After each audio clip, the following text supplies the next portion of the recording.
নমস্কার বন্ধুরা, ডলির রন্ধনশালায় সবাইকে স্বাগত। আজকে আমি আবারও হাজির হয়ে গেছি পটলের একটা দুর্দান্ত স্বাদের সম্পূর্ণ নিরামিষ রেসিপি নিয়ে।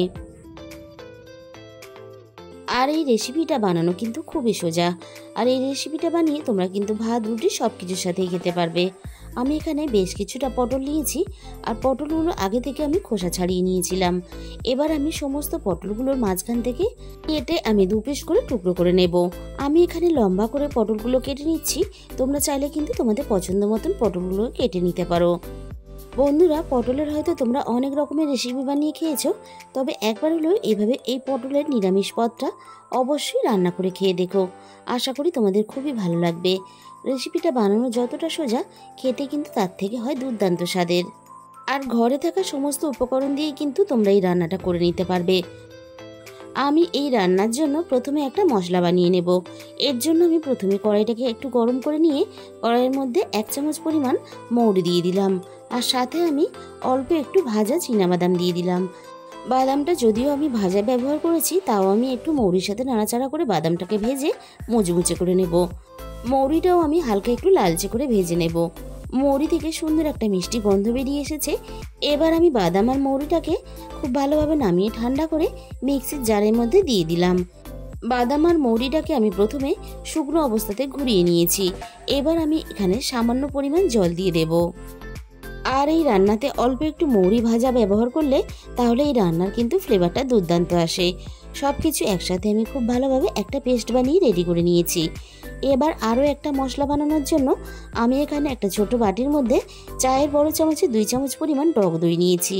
এবার আমি এখানে টক দইয়ের মধ্যে প্রথমে স্বাদ মতো হাফ চামচের একটু বেশি চিনি দিয়ে দিলাম, আর সাথে আমি এখানে দিয়ে দিলাম 1 চামচ পরিমাণ ধনে গুঁড়ো, আর দিয়ে দেবো 1 চামচ পরিমাণ জিরে গুঁড়ো। এবার আমি এখানে দিয়ে দেব 1 চামচ পরিমাণ হলুদ গুঁড়ো, আর তার সাথেই আমি এখানে দিয়ে দেব 1 চামচ পরিমাণ লঙ্কার গুঁড়ো। আর সবশেষে রান্নার সুন্দর একটা মিষ্টি কালার আসার জন্য দিয়ে দিলাম আমি এখানে হাফ চামচ পরিমাণ কাশ্মীরি লঙ্কার গুঁড়ো। এবার আমি সমস্ত গুঁড়ো মশলা টক দইয়ের সাথে নাড়াচাড়া করে খুব ভালোভাবে মিশিয়ে মশলার একটা ঘোল বানিয়ে নেব। মশলাটা আমার এখানে অনেকটা গাঢ় হয়ে গেছে, তাই কিন্তু আমি এখানে একটু জল ব্যবহার করব। চায়ের কাপের হাফ কাপেরও একটু কম আমি এখানে জল ব্যবহার করলাম। এবার আমি সব কিছু একসাথে আবারও খুব ভালোভাবে ফেটিয়ে রেডি করে নেব। এইভাবে আগে থেকে মশলা বানিয়ে নিলে তাহলে রান্নার কালারটা বাটা মশলার মতো আসে। এবার আমি মশলাটাকে একটা সাইডে সরিয়ে রেখে পটলটাকে আমি কাটার পরে খুব ভালোভাবে ধুয়ে নিয়েছিলাম। পটলের মধ্যে আমি প্রথমে চায়ের বড় চামচের 1 চামচ পরিমাণ বেসন দিয়ে দিলাম। এবার আমি স্বাদ মতো লবণ দিয়ে দিলাম। এবার আমি অল্প পরিমাণ হলুদ গুঁড়ো দিয়ে দিলাম। সব শেষে আমি এখানে সামান্য অল্প পরিমাণ লঙ্কার গুঁড়ো দিয়ে দিলাম। এবার আমি পটলের সাথে সমস্ত মশলা খুব ভালোভাবে হাত দিয়ে মেখে নেব।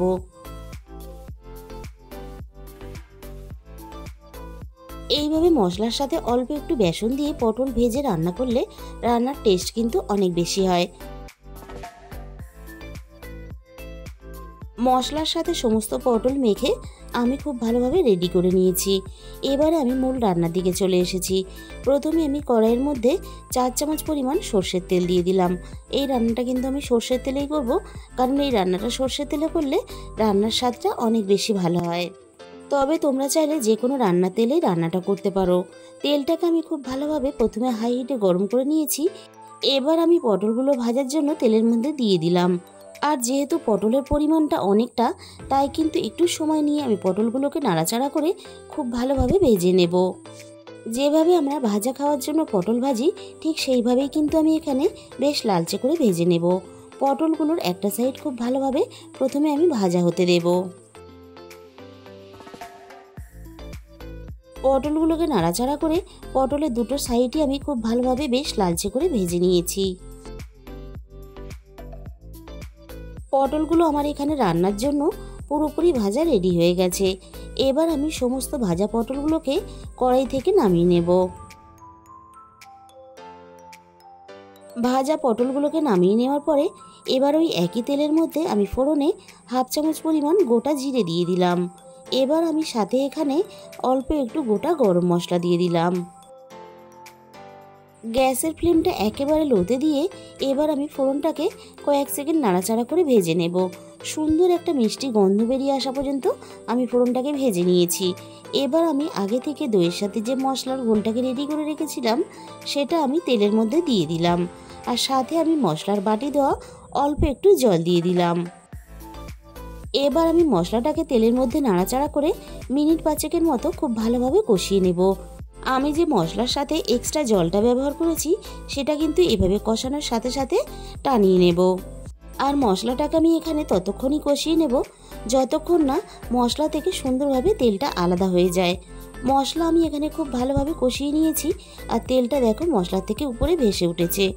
এবার আমি এখানে মৌরি আর বাদামের যে পেস্টটা আমরা রেডি করে রেখেছিলাম সেটাকে দিয়ে দিলাম, আর সাথে মিক্সির বাটি দেওয়া অল্প একটু জলও দিয়ে দিলাম। এবার আমি রান্নার স্বাদ মতো লবণ দিয়ে দিলাম। মৌরি বাদাম সব কিছু যেহেতু ভাজা আছে তাই কিন্তু এখানে মশলাটাকে খুব বেশি সময় নিয়ে কষাবো না, তাহলে মৌরির সুন্দর মিষ্টি গন্ধটা নষ্ট হয়ে যাবে। মশলাটা আমি হাই ফ্লেমে 3 থেকে 4 মিনিটের মতো নাড়াচাড়া করে একটু কষিয়ে নিলাম। এবার আমি এখানে ভেজে রাখা পটলটাকে দিয়ে দিলাম। যে কোনো নিরামিষ দিনে হোক বা আমিষ দিনে, দুপুর হোক বা রাতে, এই রেসিপিটা দিয়ে গরম গরম রুটির সাথে বা ভাতের সাথে খেতে কিন্তু দুর্দান্ত লাগে। তাই বন্ধুরা, একদিন হলেও তোমরা এই রেসিপিটা বাড়িতে অবশ্যই ট্রাই করে দেখো। আমি তোমাদের কথা দিলাম খুবই ভালো লাগবে। পটলটা মশলার সাথে নাড়াচাড়া করে খুব ভালোভাবে মিশিয়ে আমি এখানে মিনিট 2 মতো একটু কষিয়ে নিলাম। এবার আমি রান্নার মধ্যে মাঝারি সাইজের বাটির 1 বাটি পরিমাণ জল দিয়ে দিলাম। পটল যেহেতু আমাদের খুব ভালোভাবে আগে থেকে ভাজা আছে তাই পটল কিন্তু এখানে খুব বেশিক্ষণ সিদ্ধ হতে লাগবে না। তাই যতটা আমরা গ্রেভি রাখতে চাই ঠিক সেই হিসাব করে কিন্তু এখানে জলটা দিয়ে দিতে হবে। আমি এই রান্নাটা হালকা একটু গ্রেভি রেখে রান্না করব, তাই আমি এখানে হিসাব করে জলটা দিয়েছি। এবার আমি পটলটা রান্না হওয়ার জন্য মিনিট 5 মতো ঢাকা দিয়ে দিয়েছিলাম। এবার আমি 5 মিনিট পরে কড়াই থেকে ঢাকাটাকে সরিয়ে নিলাম। তোমরাও ঠিক যতটা গ্রেভি রাখতে চাও সেই হিসাব করে রান্নায় জলটা দিয়ে দেবে। রান্নাটা আমার এখানে পুরোপুরি রেডি হয়ে গেছে, আর এরকম গ্রেভি রেখেই আমি রান্নাটাকে নামিয়ে নিয়েছি। তাহলে বন্ধুরা, আজকের এই রেসিপিটা ভালো লাগলে প্লিজ একটা ভিডিওতে লাইক করে দিও, আর নিজেদের বন্ধুদের মধ্যে প্রচুর প্রচুর শেয়ার করে দিও। আর যে সমস্ত নতুন বন্ধুরা এখনও পর্যন্ত আমার চ্যানেলটাকে সাবস্ক্রাইব করোনি, এরকম নতুন নতুন সুন্দর রেসিপি পেতে আমার চ্যানেলটাকে সাবস্ক্রাইব করে পাশে থাকা বেল আইকনটা ক্লিক করে অল করে দিও। তাহলে আমি যখনই কোনো নতুন রেসিপি আপলোড করব সবার আগে তোমার কাছে পৌঁছে যাবে।